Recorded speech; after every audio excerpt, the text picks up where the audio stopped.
కేటీఆర్ని కుట్రపూరితంగానే అరెస్ట్ చేసేటువంటి ప్రయత్నం కాంగ్రెస్ పార్టీ చేస్తుందని చెప్పి బీఆర్ఎస్ నేతలు ముక్తకంఠంగా కూడా విమర్శిస్తున్నటువంటి పరిస్థితి. ప్రస్తుతం మనతో సీతాఫల్ మండి బీఆర్ఎస్ కార్పొరేటర్ సామల హేమ గారు మనతో ఉన్నారు, మాట్లాడదాం.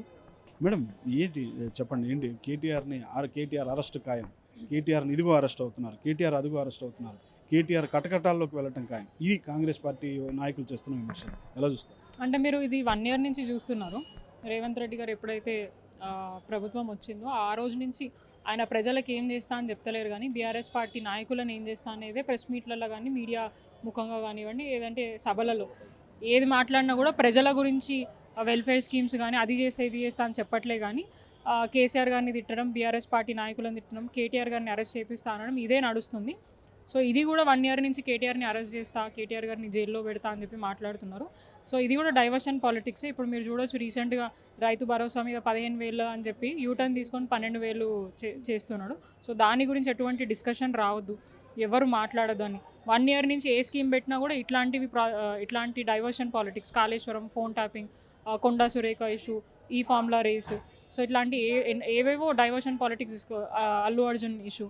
సో అల్లు అర్జున్ అసలు డైరెక్ట్ ఇన్వాల్వ్ లేని కాడ కూడా ఆయనను అన్యాయంగా ఆయన ఏదో మధ్యలో డిస్ప్యూట్ ఉంటే దాన్ని కూడా రాష్ట్రం అంతటా డిస్కషన్, అంటే ఏదో ఒక డైవర్షన్. ఈరోజు కూడా కేటీఆర్ గారికి కోర్టు ఆర్డర్స్ ఇచ్చింది, అంటిల్ మేము ఆర్డర్స్ ఇచ్చేదాకా కేటీఆర్ గారిని అరెస్ట్ చేయొద్దని. ఆ ఆర్డర్స్ పట్టించుకోవట్లేదు, అదే రిజర్వ్లో ఉంది.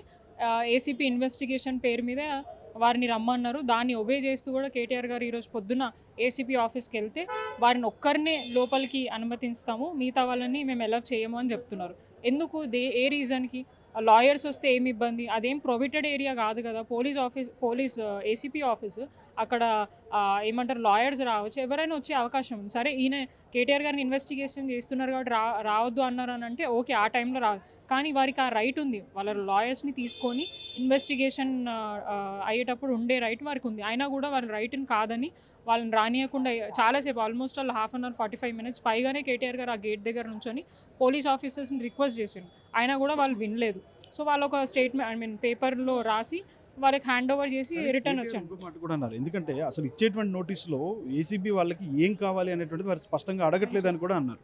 అంటే ఇప్పుడు అక్కడ అన్నని ఏసీపీ ఆఫీస్కి పిలిపించి వాళ్ళే ఒక స్టేట్మెంట్ బయటికి అవును కేటీఆర్ గారు ఒప్పుకున్నారు, నేను కరప్షన్ చేసిన అని చెప్పేసి ఒక చేద్దామనే ప్లాన్లో ఉన్నారు అనేది కేటీఆర్ గారు గమనించారు. ఎందుకంటే లాస్ట్ టైం మీరు లగచర్ల ఇష్యూ చూస్తే ఎమ్మెల్యే నరేందర్ రెడ్డి గారిని కూడా అట్లనే వితౌట్ నోటీసు ఆయన మార్నింగ్ వాకింగ్కి వెళ్ళినప్పుడు ఒక క్రిమినల్ లాగా ఆయన అరెస్ట్ చేసి తీసుకెళ్ళి వారు ఒప్పుకున్నారు, నేను కేటీఆర్ గారి ఇన్స్ట్రక్షన్స్ మీదకే ఇది చేసిన అని చెప్పేసి ఒకటి స్టేట్మెంట్ బయటికి వదిలినారు.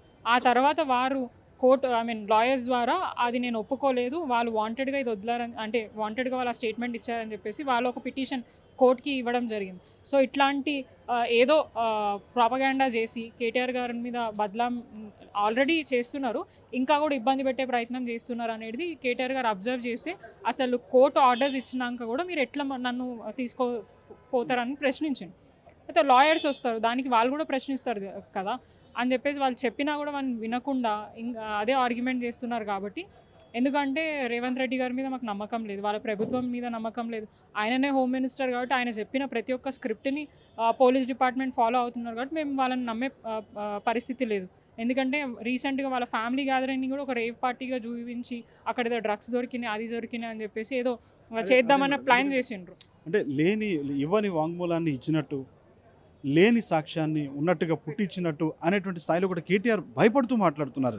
అంటే కేటీఆర్ అన్న వన్ కైండ్ ఆఫ్ ఆందోళన వ్యక్తం చేస్తున్నారు. కేటీఆర్ అన్న ఎక్కడ భయపడట్లేదు. అండ్ డెఫినెట్గా ఆయన చెప్పేది ఏంటంటే నమ్మకం లేదు కాంగ్రెస్ పార్టీ మీద, రేవంత్ రెడ్డి మీద కానివ్వండి, పోలీస్ డిపార్ట్మెంట్ మీద నమ్మకం లేదు. ఎందుకంటే ముందుట్లాగా పోలీస్ డిపార్ట్మెంట్ పనిచేయట్లేదు, ప్రజల గురించి పనిచేయట్లేదు, కేవలం రేవంత్ రెడ్డి గురించే పనిచేస్తున్నారు. అది మాత్రం క్లియర్గా అర్థమవుతుంది. న్యాయస్థానంలో ఇన్ కేస్ నిజంగా దాంట్లో ఏదైనా ఉంది తప్పులు, ఎందుకంటే ఆయన దగ్గరనే అన్ని ప్రూఫ్స్ ఉంటాయి, గవర్నమెంట్ దగ్గరనే అన్ని ఆర్డర్స్ ఉంటాయి, అది త్రూ గవర్నమెంటే జరిగింది, ఏది ప్రైవేట్ ఇన్స్టిట్యూట్తో జరిగింది కాదు, గవర్నమెంటే దాని ఆర్డర్స్ని పాస్ చేసి ఎంఓఈ చేసుకొని దాన్ని క్లియర్గా ఆయన ప్రెస్ మీట్లో చెప్పడం జరిగింది.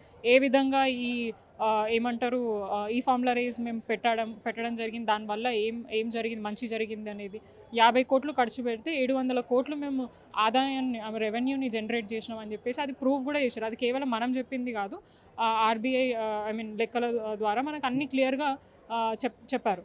సో ఇవన్నీ జరుగుతున్నా కూడా ఏదో ఒకటి ఇష్యూ క్రియేట్ చేయాలా, లేని ఏమంటారు డాక్యుమెంట్స్ని సృష్టించి ఇది ఏదో అక్రమంగా కేసు పెట్టాలనే ప్రయత్నం అయితే చేస్తున్నారో అర్థమవుతుంది. పోలీసుల గురించి మీరు కూడా వ్యాఖ్య చేశారు. ఎందుకంటే రేవంత్ రెడ్డి ఏదైతే చెప్పారో అదే చేస్తున్నారు అనేటువంటి స్థాయిలో మీరు మాట్లాడారు. కేటీఆర్ కూడా, మీ నాయకుడు కేటీఆర్ కూడా ఒక వ్యాఖ్య చేశారు. ఎస్ఎస్ రాజమౌళి స్క్రిప్ట్ని మించిపోయినటువంటి స్క్రిప్ట్ పోలీసులు ఇక్కడ ఆ స్క్రిప్ట్ రెడీ చేస్తున్నారు అనే స్థాయిలో ఉన్నారు. ఆ కేటీఆర్ వ్యాఖ్యలను ఎలా చూస్తారు? అండ్ మాకు కూడా అదే అనిపిస్తుంది అండి క్లియర్గా. ఎందుకంటే ఇప్పుడు మేము ఏదైనా కేసు పెడితే దాని మీద ఎటువంటి యాక్షన్ ఉండదు. బట్ కాంగ్రెస్ పార్టీ నాయకులు గాంధీ భవన్ నుంచి కానివ్వండి, వాళ్ళ చిన్న కార్యకర్త ఏదైనా పిచ్చి కేసు పెట్టినా కూడా దాని మీద ఎఫ్ఐఆర్ అయిపోతుంది. అరే ఇక్కడ మాకు జరిగింది అన్యాయం కాదు కానీ వాళ్ళకి జరిగింది అన్యాయం అయిపోతుంది. సో క్లియర్గా అర్థమవుతుంది కదా, వాళ్ళు వన్ సైడెడ్గా పనిచేస్తున్నారు పోలీస్ డిపార్ట్మెంట్. అప్పుడు బీఆర్ఎస్ ప్రభుత్వం ఉన్నప్పుడు చాలా ఫ్రెండ్లీగా ఎవరు వెళ్ళినా కూడా అప్రోచబుల్గా ఉండే అండ్ యాక్సెసబుల్గా ఉండే అండ్ ఎవరైనా కూడా ఈజీగా పోలీస్ని అప్రోచ్ అయ్యే విధంగా కూడా మేము అడ్మినిస్ట్రేషన్ని నడిపించడం జరిగింది. కానీ ఇప్పుడు లాయర్స్కే ఎంట్రీ లేదు, ఉమెన్ కమిషనర్ దగ్గరికి ఉమెన్ని ఎంట్రీ ఇవ్వరు. అంటే అసలు ఎటు పోతుంది రాష్ట్రం? ఆయన ఎవరిని ఎలవ్ చేయమంటే వాళ్ళని ఎలవ్ చేస్తారు, వారి ఇన్స్ట్రక్షన్స్ మేరకే పనిచేస్తున్నారు అనేది మాత్రం అర్థమవుతుంది. సో మొత్తంగా చూస్తే మాత్రం తెలంగాణ రాష్ట్రంలో కేవలం రేవంత్ రెడ్డి స్క్రిప్టే ఇక్కడ నడుస్తుంది. రేవంత్ రెడ్డి ఏ విధమైనటువంటి స్క్రిప్ట్ ఇచ్చారో అదే పోలీసులు ఫాలో అవుతున్నారని చెప్పి సామా హేమలు చెప్తూ ఉన్నారు. అదేవిధంగా ఖచ్చితంగా ఇది కేవలం కేటీఆర్ పైన కుట్రతోనే వెంటపడి వేధిస్తూ తనను కేటీఆర్ను అరెస్టు చేసేటువంటి కుట్ర జరుగుతుంది. ఏ విధమైనటువంటి కేటీఆర్ అరెస్టు కాబోరు.